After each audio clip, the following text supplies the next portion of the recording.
De retour sur le podcast Révolution Web 3, présenté par moi-même, Tristy ETH.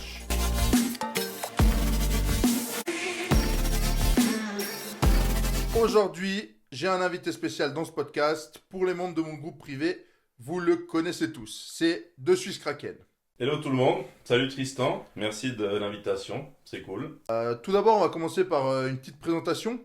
Que tu te présentes, que tu racontes un petit peu ton parcours.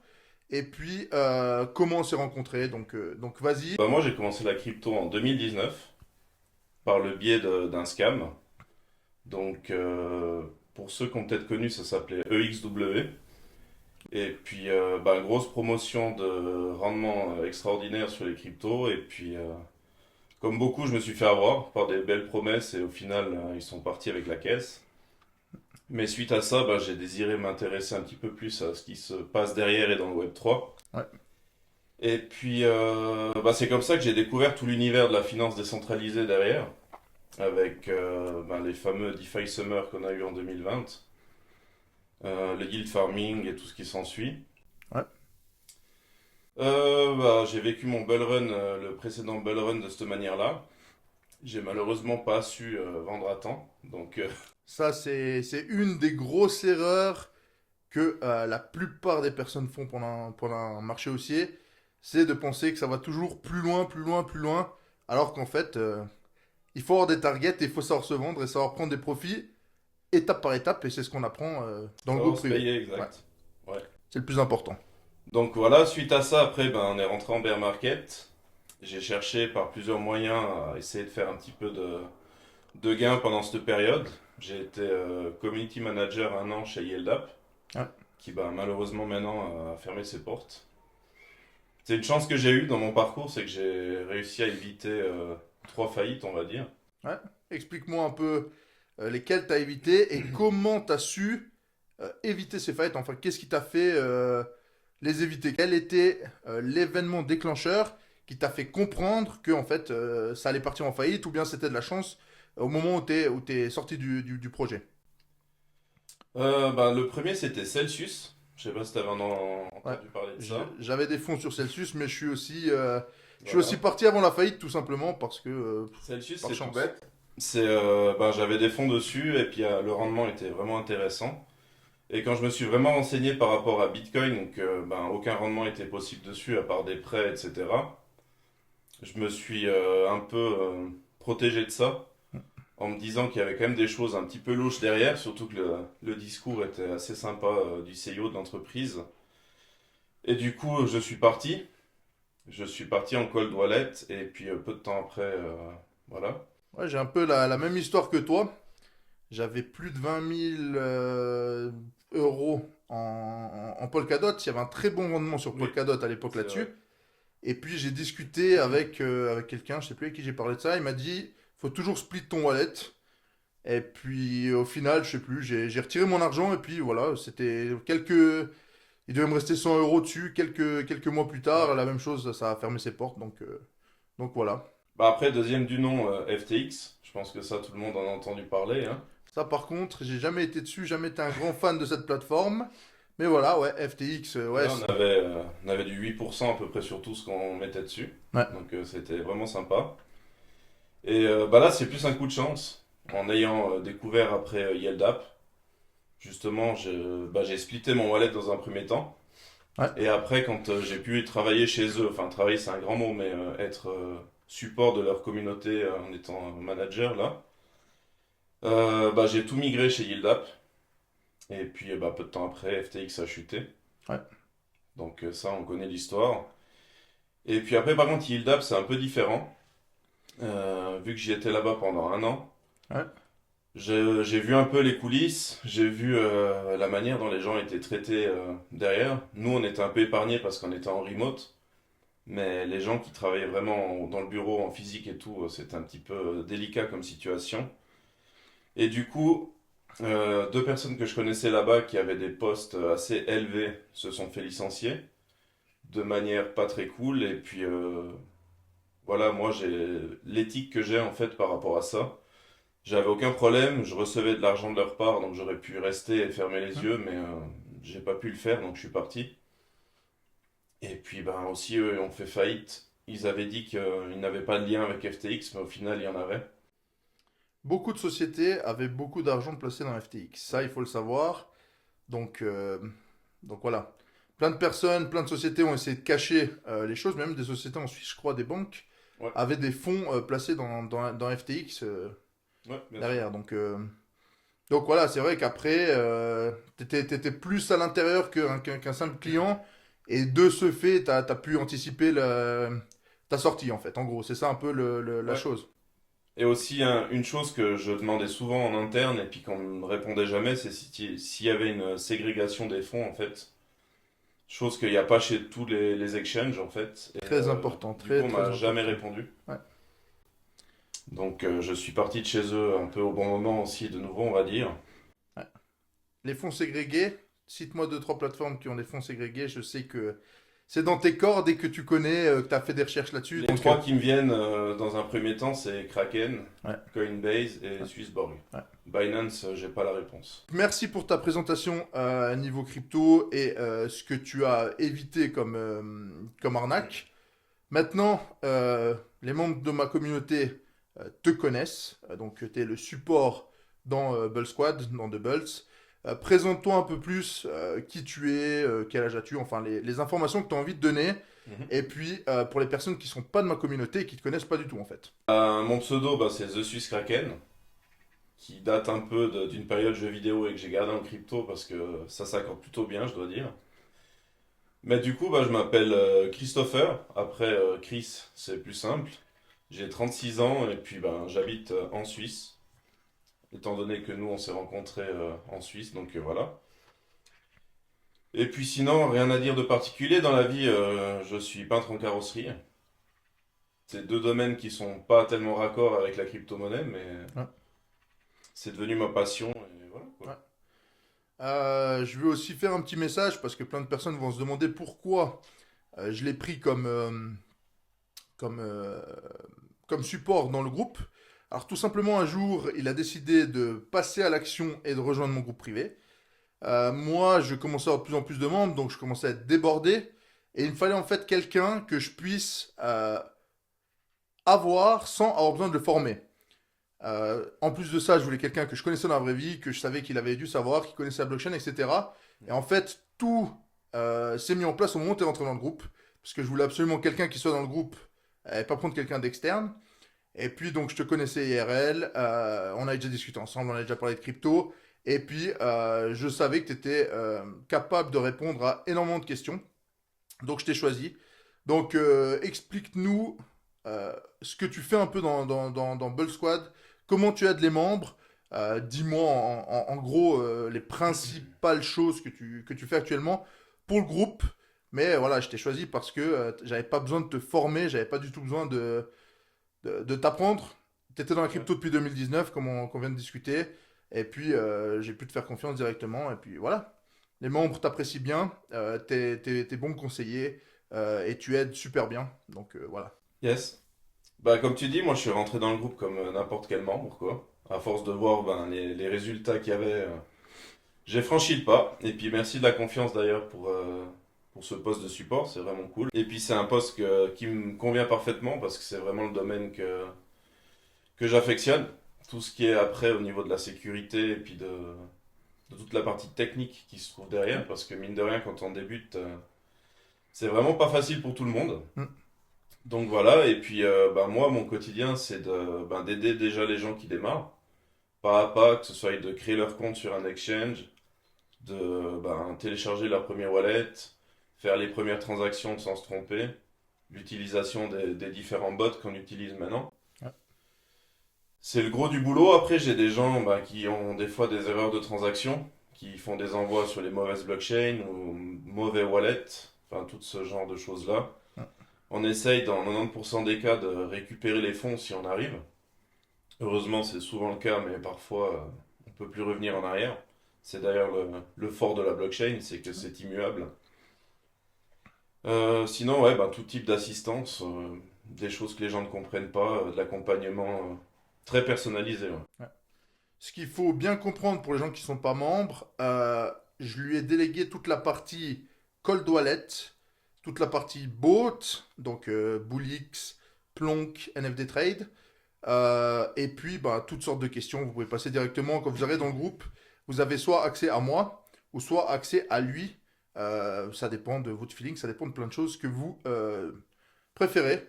Certainement qu'il répondra plus vite que moi parce qu'il a un petit peu moins de messages que moi, mais je suis toujours disponible comme depuis le début. Et puis, en tout cas, tu me soulages beaucoup de travail, tu me soulages beaucoup de temps, et apprécié de la communauté, c'est quelque chose que je suis très content de t'avoir parmi mon équipe, en tout cas. C'est cool, c'est avec plaisir. Donc, on va juste revenir sur les erreurs des membres qui font quotidiennement. Bien sûr qu'ils apprennent énormément à nos côtés et on est vraiment là pour former les gens, pour les faire grandir dans le Web3. D'ailleurs, c'est quelque chose que ceux qui écoutent ce podcast et nous regardent quand la vidéo sortira sur YouTube, il faut se rendre compte qu'on n'est pas seulement un groupe de signaux à donner des signaux pour des meme coins. Il y a bien une forme d'accompagnement avec la possibilité de grandir dans le Web3, d'apprendre, et puis surtout dès que tu as une question, on est disponible pour ta question, pour pas que tu fasses d'erreurs. Donc les principales erreurs, tu en as parlé avant, une fausse blockchain, explique-moi concrètement par exemple, quelle erreur vient souvent dans une erreur de blockchain par exemple, quelle erreurs font la plupart des membres quand ils se trompent de blockchain? 90% du temps, c'est sur Ethereum, parce que certains ne pensent pas, mais Ethereum a sa blockchain de base en ERC20, et après il y a tous les layers 2 comme Polygon, Base et tout ça. Et souvent les gens pensent que typiquement s'ils veulent prendre des positions sur Base, en envoyant de l'Ethereum depuis leur exchange en normal mais sur une adresse Base, que l'Ethereum va devenir un Ethereum Base en fait automatiquement. Alors qu'il y a tout un système de bridge à prendre en compte ou lors de l'envoi à envoyer sur la bonne blockchain. Donc ouais, le moment où le membre fait l'envoi, il envoie du ERC20 en réseau ERC20 au lieu d'utiliser directement le réseau Base. Et puis Exact. donc il reçoit sur son MetaMask ou autre portefeuille virtuel son Ethereum en ERC20 et ensuite il ne peut pas acheter le même coin que j'ai envoyé ou qui a été donné sur la blockchain Base. Totalement. La plupart des membres, est-ce qu'ils perdent leur fonds quand ils le font? Leur argent? Ou bien c'est récupérable? Perdre, non, parce que vu qu'on est propriétaire de son wallet, bien sûr si c'est sur un wallet non custodial, on peut toujours retrouver les fonds parce que le wallet a toutes les blockchains en fait d'accessibles. Donc sur le moment, la personne ne les voit pas, donc elle s'imagine les avoir perdus. Mais en quelques minutes après, on arrive à régler le problème et puis rapatrier les fonds d'où ils viennent et puis les renvoyer du bon réseau, quoi. C'est une erreur qui peut te faire des frayeurs au début, mais au final, on retrouve les fonds et puis après, on peut avec de l'assistance et avec de l'aide, tout simplement avoir sur son MetaMask ou sur son Rabbi euh, les cryptos au bon endroit et ensuite acheter les mêmes coins. Exact. Ça peut être très effrayant de voir disparaître des sommes des fois très grandes. Mm. Et aussi, il faut savoir que ce genre d'erreur, si on le fait dans l'autre sens, en envoyant de son wallet sur un exchange, selon la blockchain, des fois, ça peut engendrer des frais qui peuvent être assez élevés ouais, pour récupérer avec le service client en question, quoi. Ouais, par exemple, pour les exchanges qui n'ont pas Base, Mhm. si tu envoies des fonds de Base, ça peut être très très onéreux Ouais. d'aller chercher ces fonds. Je suis totalement d'accord avec toi. Est-ce que tu as une autre erreur qui t'arrive souvent et que tu veux en discuter là, par exemple? Peut-être que tu m'en as dit une avant et qu'on peut l'utiliser. Ouais, du coup, tu as les fameux tokens là, qui apparaissent sur ton wallet, vu que ben, chaque blockchain est publique. Il y a pas mal d'arnaques où on nous envoie des tokens qui ont une valeur, des fois pas de valeur, mais souvent très intéressante. Et ça peut nous amener à vouloir les vendre. Et sauf qu'en faisant ça, on va donner accès très généralement à notre wallet et se faire siphonner derrière.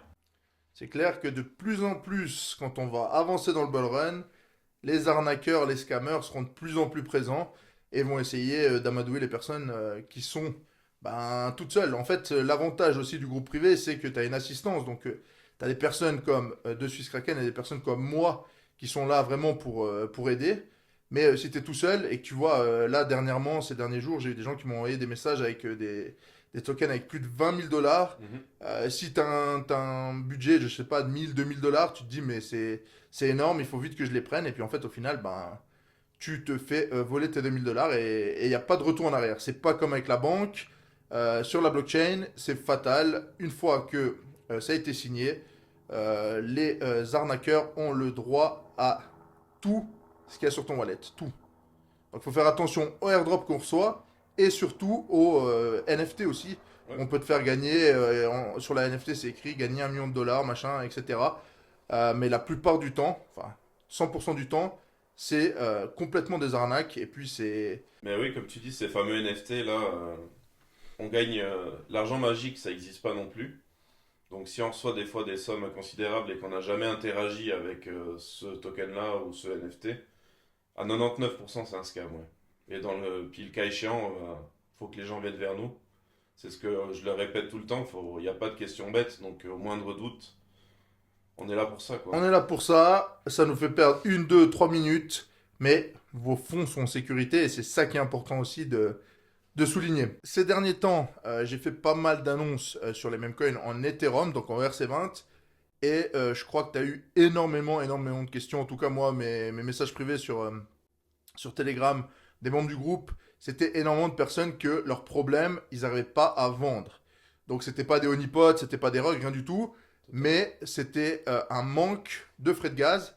Est-ce que tu peux nous parler un petit peu des frais de gaz, comment fonctionne la blockchain Ethereum?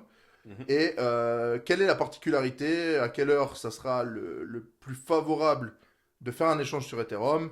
Et puis, donne-moi 2, 3 informations à ce sujet-là, s'il te plaît. Bah, il faut savoir que de base, Ethereum, c'est juste prévu pour payer le fonctionnement de la blockchain. Donc, toutes les transactions que tu fais, c'est en Ethereum. Que tu envoies de l'USDC, USDT, peu importe. Et puis, bah, malheureusement, si tu n'en détiens pas dans ton wallet, tu pourras pas faire de transaction parce que t'as pas de quoi payer les frais. Et le problème, c'est que Ethereum, quand on arrive en période de bull run, on sait comment ça devient élevé les frais parce que l'utilisation devient assez intensive. Donc, c'est aussi pour ça qu'après, on a eu des layer 2 comme Base, qui là, les frais sont bien plus bas. Mais ça devient tellement onéreux que des fois, certaines personnes s'y attendent pas. Ils ont des positions à peut-être 50 dollars et ils se retrouvent avec des frais pouvant même dépasser la position, quoi. Ouais. Petite anecdote, pendant la NFT en 2021, fin 2021, début 2022, j'ai acheté un Prime AP Planet. On était vraiment, c'était au début de 2022, janvier. Il y avait vraiment énormément de personnes sur ce projet. Ça vendait, je sais plus, 300 ou 400 NFT à la minute. On était à 3 000 balles le NFT. Et mes frais de gaz à moi lors de cette transaction étaient de 800 $. Ça peut arriver en période de bull run. Il faut bien se rendre compte que plus il y a d'utilisateurs sur la blockchain, plus les frais augmentent. Et je me suis en sorti malgré ça parce que j'ai réussi à la vendre 21 000 $ au final, cette NFT-là. Joli. Mais si j'avais pas réussi à la vendre, j'aurais 3 800 d'investis et puis voilà, j'aurais 800 qui étaient jamais revenus Mhm. nulle part, qui ont été payés vraiment aux mineurs, quoi, en fait. Exact. D'ailleurs, tu m'as battu. Moi, le plus que j'ai eu, c'était, je crois, 450 dollars de frais sur le airdrop DYDX. Mais oui, c'est exactement ça. Et après aussi à savoir que sur Ethereum, si on a une erreur de swap ou de quoi que ce soit comme erreur, les frais sont quand même imputés. Donc ça peut vite devenir onéreux, ouais. Ouais. Je pense que vraiment maintenant, de plus en plus en allant de l'avant, il faut utiliser les layers 2 pour ceux qui ont moins de budget. Parce que Ethereum, beaucoup de choses se passent dessus, mais ça peut vite devenir une petite fortune. En fait, ce qui est intéressant sur Ethereum avec les mêmes coins, c'est que vu que les frais sont chers, généralement, il y a moins de rugs, en fait.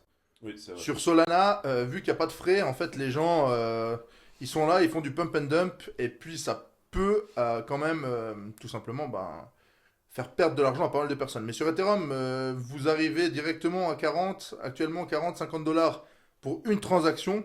La dernière fois, là, quand on a annoncé Vivex, c'était monté à 83 $ je crois, pour certains membres. Au plus haut, ouais. Ouais, donc voilà. Après, il faut essayer de le faire heure, généralement de 6 heures à 8 heures du matin, heure Europe. C'est là que c'est le moins cher, le creux. T'en Exact. penses quoi? Toi, c'est aussi par là que tu Ouais, penses? pareil, entre minuit et 6 heures du mat, Ouais. quoi. C'est un peu le meilleur moment. Et puis le pire moment, c'est au moment où les États-Unis se lèvent, donc 14h30, 15 heures, par là, ça peut vraiment commencer à devenir onéreux et à coûter cher. Ouais. Après, sur une transaction, ce qu'il faut se rendre compte, c'est que peu importe la taille de la transaction, Au moment où tu mets des sommes à 4 chiffres, 5 chiffres, les frais de gaz sont réellement la même chose que euh, pour une personne qui met 50 euros. Donc ça, c'est une question qui me revient très souvent dans mes messages privés sur Telegram des membres du groupe privé. C'est est-ce que les frais sont proportionnels? La réponse, bien sûr que non. Donc imaginez des personnes qui mettent des 10 000 dollars, les 50 ou les 80 dollars de frais, ils en ont un peu rien à foutre. Ils prennent leur argent et puis voilà. Mhm. C'est aussi ça qu'il faut prendre en compte en fait. C'est plutôt une blockchain pour les gens qui ont du budget. D'ailleurs, je conseille dans mon groupe d'avoir au minimum 150 dollars pour rentrer sur des tokens Ethereum, quoi. Ouais, totalement, c'est ça. Les frais sont fixes, pas comme d'autres blockchains, par exemple, même sur Bitcoin, où ça peut varier par rapport au montant qu'on transfère, mais Ethereum, pour ça, ça bouge pas. Alors merci pour toutes ces informations. Pour finir ce podcast, on va encore faire un petit questionnaire. Je vais te poser trois questions.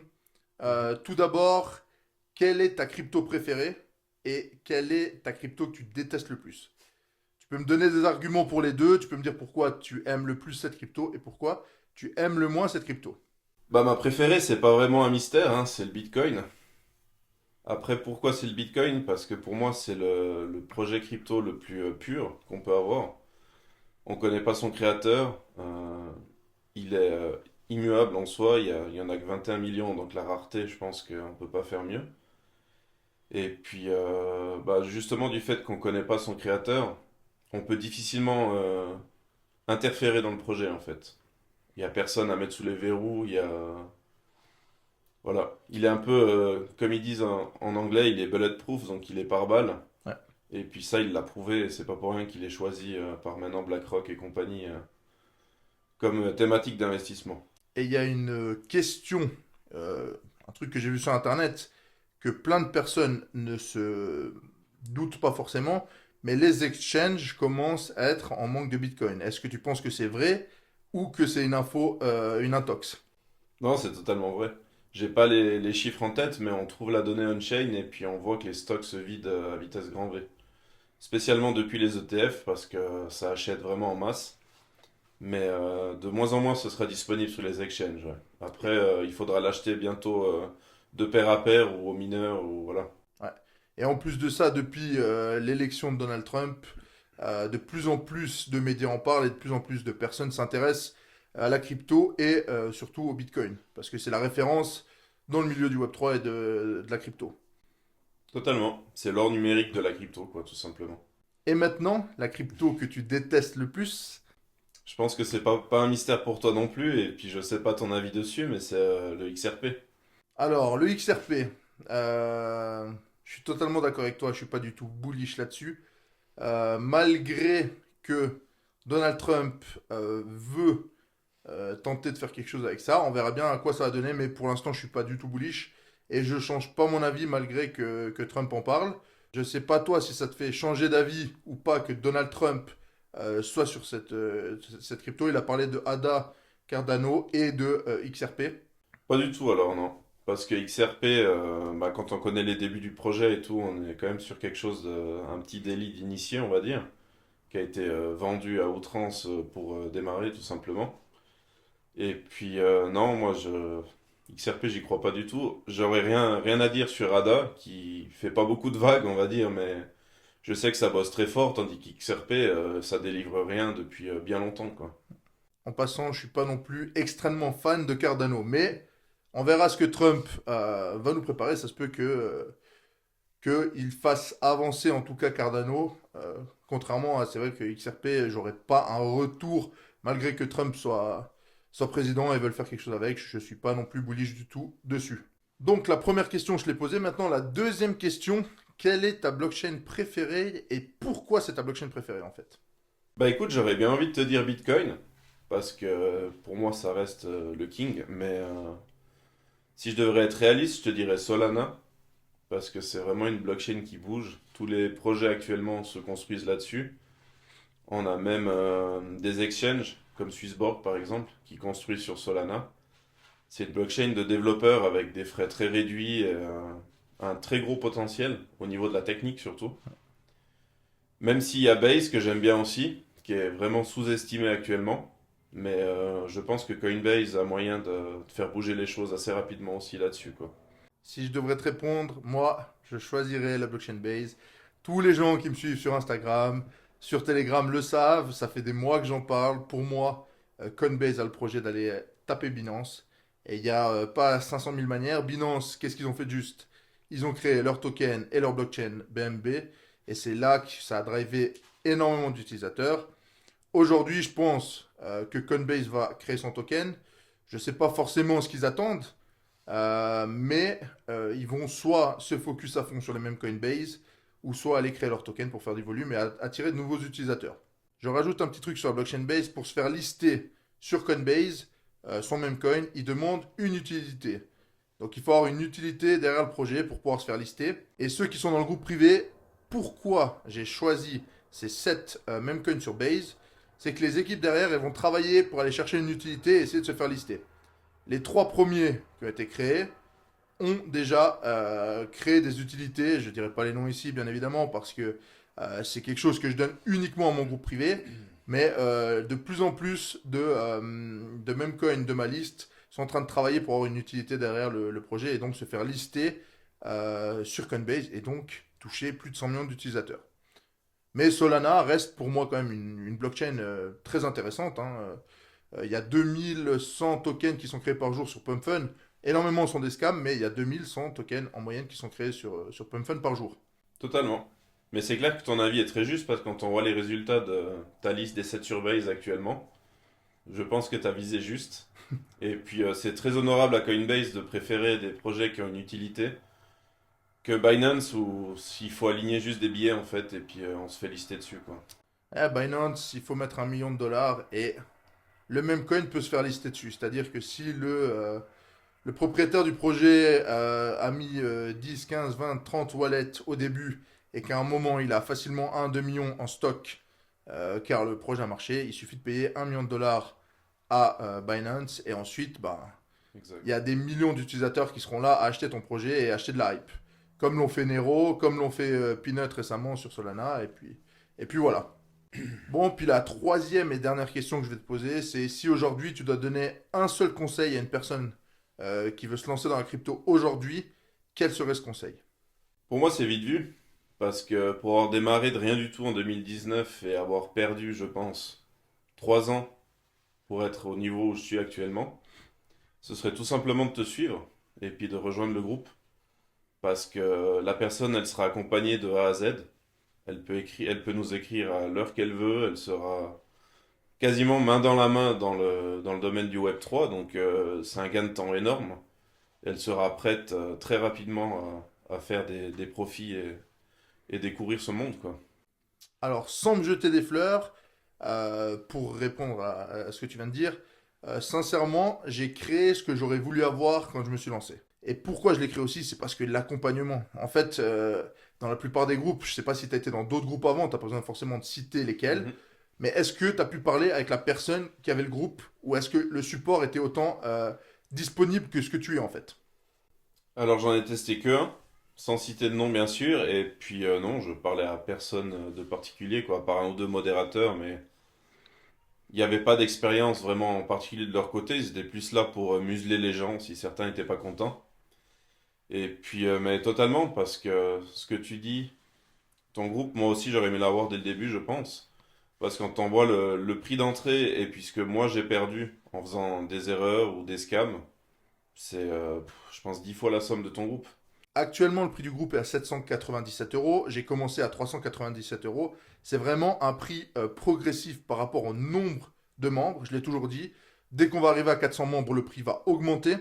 Bien évidemment, les gens qui me disent tu te payes grâce à ça, je prends exactement les mêmes trades, les mêmes coins que mes membres. C'est moi qui donne les annonces. Et puis, il faut bien se payer. Je connais personne qui va travailler pour son patron 7-8 heures par jour et qui tout simplement fait du bénévolat. Par contre, imaginez-vous que c'est un accès à vie. Et puis, 797 euros pour un accès à vie, où vous avez accès à deux Swiss Kraken et à moi-même. Vous avez accès à nos connaissances. Ça fait quand même pour lui 6 ans qu'il est dans la crypto bientôt et pour moi 8 ans que je suis dans la crypto bientôt. Donc c'est énormément de savoir, c'est énormément de connaissances, d'expérience. et on sait reconnaître ce qui est une arnaque, on sait reconnaître plein de choses. Donc voilà, et c'est vraiment un groupe que j'ai créé, comme je l'ai dit avant, c'est ce que j'aurais rêvé d'avoir au moment où je me suis lancé. Pour finir ce podcast, tout d'abord, je vais remercier Christopher d'être venu dans mon podcast. Donc, comme il sera là une fois par mois, mettez en dessous de ce podcast, que ce soit sur YouTube ou contactez-moi directement en message privé si vous avez des questions que vous aimeriez ou des sujets qu'on discute lors des prochaines sessions. Et puis, je te laisse le mot de la fin, si tu as envie de dire quelque chose. Déjà, je te remercie de ta confiance et puis de m'avoir invité ici. C'était une première pour moi. Donc j'espère que ça plaira et puis qu'on pourra continuer de débattre ensemble sur plein de sujets. Et puis sinon, ben, le mot de la fin, c'est rejoignez Bull Squad. Merci à tous d'avoir écouté ce podcast. Merci à tous d'avoir visionné ce podcast. Et vous inquiétez pas, Dessus Kraken sera là une fois par mois sur Révolution Web 3. Allez, à bientôt.